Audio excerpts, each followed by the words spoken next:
গত বছর সম্ভবত সৌদি আরবের এক যুবরাজ প্রিন্স, তার একটা ভিডিও খুব ভাইরাল হয়েছে।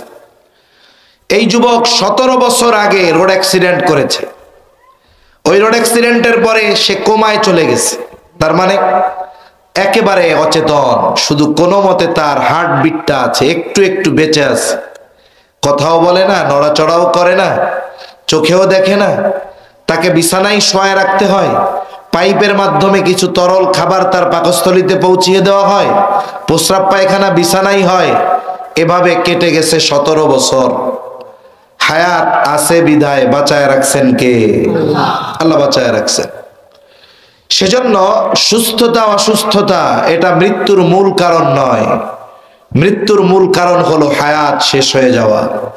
যারা মনে করে যে আমি তো এখনো যুবক, আমার বয়স 28, 25, 30, 35, আমার দাদা মারা গেছে 95 বছর বয়সে, বাপের বয়স 85, আমি তো কমপক্ষে 80 বছর বাঁচবো। কিন্তু এর কি কোনো গ্যারান্টি আছে? বর্তমানে বাংলাদেশের সমীকরণ হলো দৈনন্দিন আমাদের দেশে 3300 থেকে 3500 মানুষ মারা যায়। 3300 থেকে 3500। এর মধ্যে 50%-এর উপরে যারা মারা যায় তাদের বয়স 50-এর কম। তার মানে বোঝা গেল বুড়ার চাইতে যুবকরা মরে বেশি। এজন্য মুসলমান ভাইরারে, আমার আপনার সময় যখন শেষ হয়ে যাবে, সময় শেষ হওয়ার পর এক মুহূর্ত এই দুনিয়ায় থাকা যাবে না। সময় যখন শেষ, আমি অসুস্থ হই অথবা সুস্থ হই, মালাকুল মউত যথা সময়ে হাজির হয়ে যাবে। একটা মুহূর্ত বিলম্ব করবে না, এক মুহূর্ত আগেও আসবে না। আল্লাহ তাআলা কোরআনুল কারীমের মধ্যে সেই কথাই বলেন, فَإِذَا جَاءَ أَجَلُهُمْ لَا يَسْتَأْخِرُونَ سَاعَةً وَلَا يَسْتَقْدِمُونَ। এক মুহূর্ত বিলম্ব হবে না, এক মুহূর্ত আগেও মালাকুল মউত আসবে না। যথা সময়ে মালাকুল মউত চলে আসবে। আমাদের দেশে বিশেষ করে যখন কোনো মানুষ মারা যায়, মাইকের মধ্যে ঘোষণা দেওয়া হয়, আপনাদের এলাকায় যদি কেউ মারা যায়, হয়তোবা ঘোষণা এমন ভাবে মাইকে দিবে, মধ্যপঙ্গলী নিবাসী অমকের ছেলে অমক আজ বিকাল 5 ঘটিকায় ইন্তেকাল করিয়াছে। আগামীকাল সকাল 8 ঘটিকায় মধ্যপঙ্গলী জামে মসজিদের সামনে তার নামাজে জানাজা অনুষ্ঠিত হবে। সকল ধর্মপ্রাণ মুসলমানদেরকে মরহুমের জানাজায় শরীক হওয়ার জন্য অনুরোধ করা গেল। যখন কোনো মানুষ মারা যায়, আপনাদের অঞ্চলে এইরকম ভাবে প্রচার হয় কি হয় না? এই যে মাইকের মধ্যে মৃত্যুর খবর প্রচার করা হলো, এখানে একটা আরবি শব্দ বলে, শব্দটা হলো ইন্তেকাল। ইন্তেকাল শব্দটি আরবি শব্দ, অর্থ হলো স্থানান্তরিত হওয়া। তার মানে একটা মানুষ মৃত্যুর মাধ্যমে চূড়ান্তভাবে শেষ হয়ে যায় না, বরং মৃত্যুর মাধ্যমে সে দুনিয়ার জগৎ থেকে স্থানান্তরিত হয়ে নতুন আরেক জগতের বাসিন্দা হয়ে যায়, যেই জগতের নাম হাদিসের ভাষায় বলা হয় আলমে বরজখ। তাহলে বলুন, একটা মানুষের ইন্তেকাল বা মৃত্যু, এটা কি তার সবকিছু শেষ হয়ে যাওয়া? না। এই দেহটা, এটার কোনো দাম নাই। এই দেহের দাম ততক্ষণ, বলে দেহের সাথে রূহ আছে যতক্ষণ। মানুষের মূল হলো তার রূহ। মানুষের মূল কি জোরে বলেন? জোরে বলেন না, ঘুম আসতেছে নাকি? নারায়ে তাকবীর। মানুষের মূল কি? জবান খুলে বলেন। রূহ। যেমন মনে করেন আপনাদের এলাকার একজন লোক ঢাকায় মারা গেছে। মারা গেছে কোথায়? এখন তার জানাজা হবে আপনাদের মসজিদের সামনে। সকালবেলায় লোকজন চলে আসছে, এখনো ঢাকা থেকে যার জানাজা হবে তাকে আনা হয়নি, বা আসতেছে রোডে, রাস্তায় আছে। বলেন তো? তখন মানুষেরা এসে জিজ্ঞাসা করে, মনে করেন লোকটার নাম আব্দুর রহিম, তখন কি বলে নাকি আব্দুর রহিম কত দূর? কি বলে? লাশ কত দূর। লাশ শব্দের অর্থ বলে লা শাইউন ফি, যার মধ্যে কিছুই নাই। বলে কি নাই? কিছুই নাই বলতে রূহ নাই, রূহটা হলো মূল। তার মানে দেহ থেকে যখন রূহ বের হয়ে যায়, এই দেহটার কোনো দাম নাই। আমি আল্লাহর কসম করে বললে ভুল হবে না, আমার জীবনে এমন অভিজ্ঞতাও আছে। এক মাহফিলে গিয়েছি, আমার এশার পরে বয়ান, মাগরিবের পরে বয়ান করতেছেন চট্টগ্রামের একটা প্রসিদ্ধ মাদ্রাসা, পটিয়া মাদ্রাসার একজন মুহাদ্দিস। ওনার বয়ানের শেষ দিকে হঠাৎ করে হই হুল্লো লেগে গেল। ওই মুহূর্তে আমিও মাহফিলে পৌঁছিয়েছি।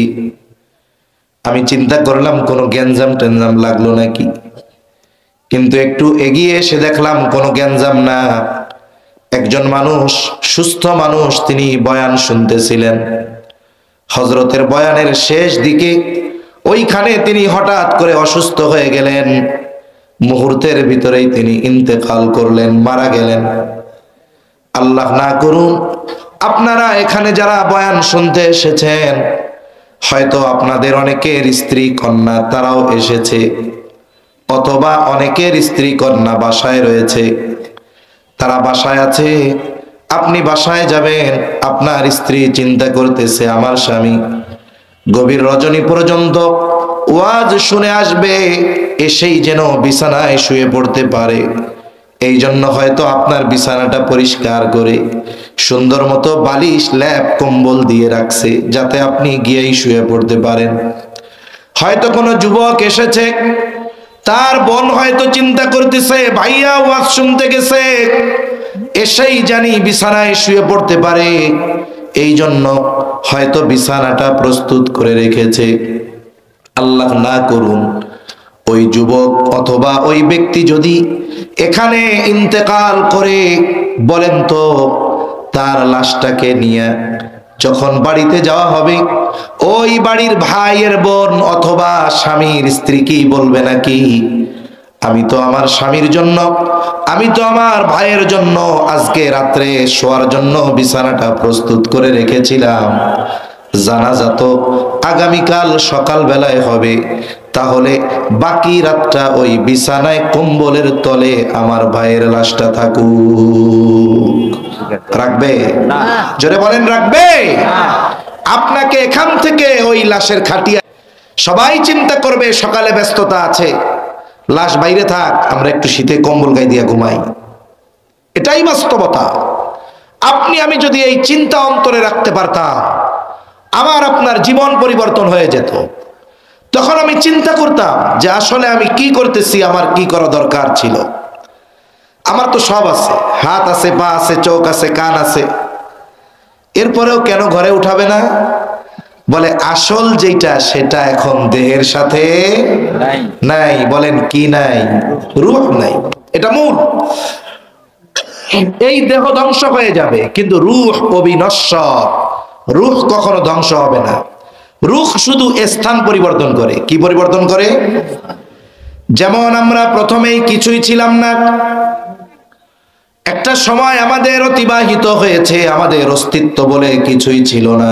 আল্লাহ তাআলা বলেন হাল আতা আলাল ইনসানি হিনুম মিনাদ দাহরি লাম ইয়াকুন শাইআম মাযকুরা। আল্লাহ তাআলা বলেন প্রতিটা মানুষ কি এমন কিছু কাল, এমন কিছু সময় অতিক্রম করে নাই যে তার উল্লেখ করার মতো কিছুই ছিল না। আসলেও তো আমাদের কিছুই ছিল না। একটা সময় এই সুন্দর দেহটা আমাদের ছিল না, আর একটা সময় তো রূহের অস্তিত্ব ছিল না। হাদিসের মধ্যে এসেছে আল্লাহ তাআলা আদম আলাইহিস সালাতু ওয়াস সালামকে মাটি থেকে বানিয়েছেন, আর আদম আলাইহিস সালামের পৃষ্ঠদেশ তথা পিঠ থেকে কিয়ামত পর্যন্ত যত মানুষ আসবে যত মানুষ এসেছে, যত মানুষ আছে, আল্লাহ তাআলা সকলের রূহ একত্রিতভাবে একত্রে আদম আলাইহিস সালামের পৃষ্ঠদেশ তথা পিঠ থেকে যিনি বের করেছেন তিনি কে? তাহলে আমরা প্রথমে ছিলাম আলমে আরওয়াহ, রূহের জগতে। কোন জগতে ছিলাম? জোরে কোন? রূহের জগতে। ওখান থেকে আল্লাহ তাআলা দীর্ঘকাল পর আমাদেরকে পাঠিয়েছেন মায়ের পেটে, বলে ওইটা হলো আলমে বতন। ওখান থেকে আমরা এসেছি একটা দেহর সাথে সম্পৃক্ত হয়ে, যেই জগতে, এই জগতের নাম হলো আলমে দুনিয়া। এই দুনিয়ায় রূহ আর দেহের সাথে একটা সমন্বয় ছিল দীর্ঘকাল। এই জন্য একটা সময় রূহ থেকে, যখন দেহ থেকে রূহকে আবার বিচ্ছিন্ন করা হলো, দেহর আর কোনো দাম নেই, এটাকে মাটির সাথে পুঁতে দেওয়া হলো, মাটিতে দাফন করে দেওয়া হলো। এরপরে রূহ চলে গেল আর এক জগতে, সেই জগতের নাম হলো আলমে বরজখ, লোকচক্ষুর অন্তরালে এক জগৎ। বলে ওই জগতে রূহের হালত কেমন হবে, অবস্থা কেমন হবে? বলে দুনিয়ার জগতে যারা আল্লাহ তাআলার আদেশ নিষেধ মেনে চলেছে, ওই মানুষগুলো আলমে বরজখের মধ্যে শান্তিতে থাকবে। হাদিসের মধ্যে এসেছে তাদের কবর হয়ে যাবে রাউদাতুম মিন রিয়াদিল জান্নাহ, কবরটা হয়ে যাবে জান্নাতের বাগান। আবার এই দুনিয়ায় যেই মানুষগুলো নিজের খেয়াল খুশি মতো চলেছে, মনে যা চেয়েছে তাই করেছে, মনে যা চেয়েছে তাই করেছে, আল্লাহর হুকুম মানে নাই, নবীর আদেশ মতো চলে নাই, বলে তাদের জন্য আলমে বরজখ এটা হয়ে যাবে জাহান্নামের একটা গর্তের মতো। বলে আলমে বরজখে শান্তির পরিমাণ কত আর কষ্টের পরিমাণ কত। হাদিসের মধ্যে এসেছে, লম্বা হাদিস, যখন কোনো ব্যক্তিকে কবরে রাখা হবে, আল্লাহ তাআলার পক্ষ থেকে যখন ওই ব্যক্তির জন্য তিনটা প্রশ্ন হাদিসের মধ্যে এসেছে নির্ধারিত করা, আল্লাহর নির্দেশে ফেরেশতা চলে আসবে কবরে, তিনটা করে প্রশ্ন করা হবে। মার রব্বুক ওয়া মা দীনুক, আরেক বর্ণনায় আসছে ওমান নাবিয়ুক, আরেক বর্ণনায় আসছে নবীকে দেখায় বলা হবে মা হাযার রাজুলুল্লাযী বুইসা ফীকুম, এই ব্যক্তিকে যাকে তোমাদের কাছে প্রেরণ করা হয়েছিল। এই তিন প্রশ্নের জবাব যে দিতে পারবে সে পরীক্ষায় পাস। আল্লাহ তাআলার পক্ষ থেকে ঘোষণা আসবে, সাদাকা আবদি, সাদাকা আবদি, ফাফরিশুহু মিনাল জান্নাহ ওয়ালবিসুহু মিনাল জান্নাহ ওয়াফতাহু লাহু বাবান ইলাল জান্নাহ। নবীজি বলেন তার ব্যাপারে ঘোষণা আসবে আল্লাহর পক্ষ থেকে, আমার বান্দা সত্য বলেছে, আমার বান্দা সত্য বলেছে, ফাফরিশুহু মিনাল জান্নাহ, তার কবরের মধ্যে জান্নাতের বিছানা বিছায়া দাও, ওয়ালবিসুহু মিনাল জান্নাহ, তাকে জান্নাতের পোশাক এনে পরায়া দাও, ওয়াফতাহু লাহু বাবান ইলাল জান্নাহ, বলে তার কবরের সাথে জান্নাতের সাথে একটা দরজা খুলে দাও। নবীজি বলেন তার কবরকে এতটা বিস্তৃত করে দেওয়া হবে, তার দৃষ্টি সীমা যত দূরে যায় তত দূর পর্যন্ত তার কবরকে বিস্তৃত করে দেওয়া হবে। বলে এগুলো আমরা দেখি না কেন? বলে নবী জানায় দিয়েছেন ওই জগৎটা হলো লোকচক্ষুর অন্তরালের জগৎ। ওই জগতের কোনো কিছু দেখার মতো যোগ্যতা আল্লাহ মানুষকে দেন না। আবার এই তিন প্রশ্নের জবাব যারা দিতে পারবে না, এরা তো পরীক্ষায় ফেল, বলবে লা আদ্রি, আমি কিছুই জানি না। আল্লাহ তাআলার পক্ষ থেকে ঘোষণা আসবে কাযাবা আবদি, কাযাবা আবদি, ফাফরিশুহু মিনান নার ওয়ালবিসুহু মিনান নার ওয়াফতাহু লাহু বাবান ইলান নার, একে জাহান্নাম থেকে আগুনের বিছানা এনে এর কবরের মধ্যে বিছায়া দাও, আগুনের পোশাক এনে একে পরায়া দাও, সাথে সাথে জাহান্নামের সাথে তার কবরের সাথে একটা দরজা খুলে দাও। নবীজি বলেন তার কবরকে এত সংকীর্ণ করে দেওয়া হবে, দুই দিকের মাটি তাকে এমন ভাবে চাপ দিবে যে এক পাঁজরের হাত অপর পাঁজরের মধ্যে ঢুকে যাবে। আবার আর এক হাদিসের মধ্যে এসেছে, আলমে বরজখে মানুষের দুনিয়ার পাপের ভিন্নতায় শাস্তিরও ভিন্নতা থাকবে। এখন শাস্তির পরিমাণ এত, ওই আলমে বরজখে যার শাস্তি ও মনে করবে এটাই মনে হয় জাহান্নাম। ফেরেশতারা বলবে না, এটা জাহান্নাম নয়, বরং তোমাকে যেই শাস্তি দেওয়া হচ্ছে জাহান্নামের শাস্তির তুলনায় এটা কোনো কিছুই নয়। বলে এর চাইতে কল্পনাতীত শাস্তি তোমাকে দেওয়া হবে কিয়ামতের পর জাহান্নামে। এইবার লোকটা জাহান্নামের শাস্তির খবর শুনে এতটা ভীত সন্ত্রস্ত হয়ে যাবে, ও আল্লাহর কাছে বলতে থাকবে, আল্লাহ কখনোই যেন কিয়ামত কায়েম না হয়। আর যেই ব্যক্তি আলমে বরজখে শান্তিতে থাকবে, ও মনে করবে এটাই মনে হয় জান্নাত। ফেরেশতারা তাকে বলবে না না, এটা জান্নাত নয়, বরং জান্নাতের নাজ নেয়ামতের তুলনায় এটা কোনো কিছুই না। তোমাকে তো তোমার আসল জান্নাত দেওয়া হবে কিয়ামতের পরে, যেখানে কল্পনাতীত নেয়ামত আল্লাহ তাআলা তোমার জন্য রেখে দিয়েছে।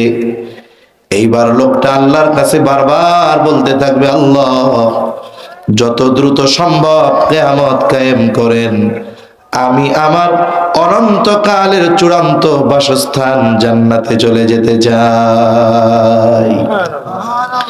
তাহলে ঘুম আসতেছে নাকি?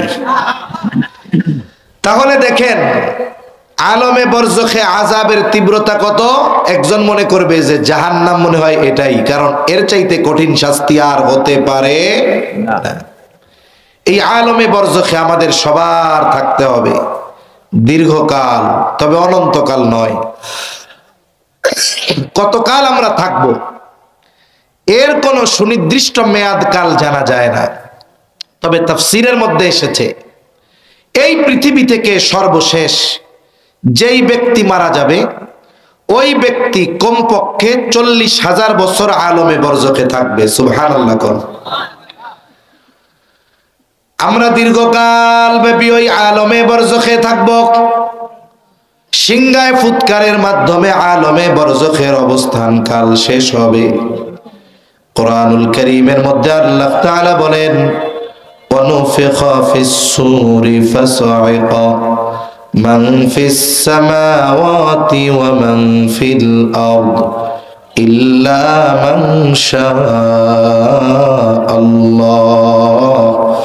সুম্মা নুফিখা ফীহি উখরা ফাইযা হুম কিয়ামুন ইয়ানজুরুন। আল্লাহ রাব্বুল আলামিন বলেন, প্রথমবার সিংহায় যখন ফুৎকার দেওয়া হবে, সিংহায় ফুৎকারের আওয়াজ এত তীব্র হবে, বলে ওই আওয়াজ সময়ের সাথে সাথে বাড়তে থাকবে, আওয়াজ এত বেশি হবে। আল্লাহ তাআলা বলেন, ফাসা'iqa মান ফিস সামাওয়াতি ওয়া মান ফিল আরদ, আসমান জমিনের মাঝে যত প্রাণী আছে, যত প্রাণ আছে, সবাই সিংহার ফুৎকারের আওয়াজে অজ্ঞান হয়ে যাবে। তাফসীরের মধ্যে এসেছে প্রথমে অজ্ঞান হবে, এরপরে তারা মারা যাবে। বলে তারা ছাড়া, কারা ছাড়া? বলে আল্লাহ তাআলা যেগুলো চান সেগুলো ছাড়া সকল প্রাণীর মৃত্যু সংঘটিত হবে। সর্বশেষ মানুষটাও ইন্তেকাল করবে এই দুনিয়ার জগৎ থেকে, আলমে বরজখের বাসিন্দা হয়ে যাবে। কত বছর থাকবে? বলে কমপক্ষে 40,000 বছর। এরপরে আল্লাহ তাআলা বলেন, সুম্মা নুফিখা ফীহি উখরা ফাইযা হুম কিয়ামুন ইয়ানজুরুন। আল্লাহ তাআলা এরপরে ইসরাফিল আলাইহিস সালামকে পুনরায় সিংহায় ফুৎকারের নির্দেশ দিবেন দ্বিতীয়বার যখন সিংহায় ফুৎকার দেওয়া হবে, যে যেখানে মরছে, যাকে যেখানে কবর দেওয়া হয়েছে, সমুদ্রের মধ্যে হোক, গহীন অরণ্যে হোক, আপনাদের কবরস্থানে হোক, যেখানেই হোক না কেন, প্রত্যেকে প্রত্যেকের অবস্থান স্থল থেকে উঠে দাঁড়িয়ে যাবে। বলেন আল্লাহু আকবার। কষ্ট হচ্ছে নাকি?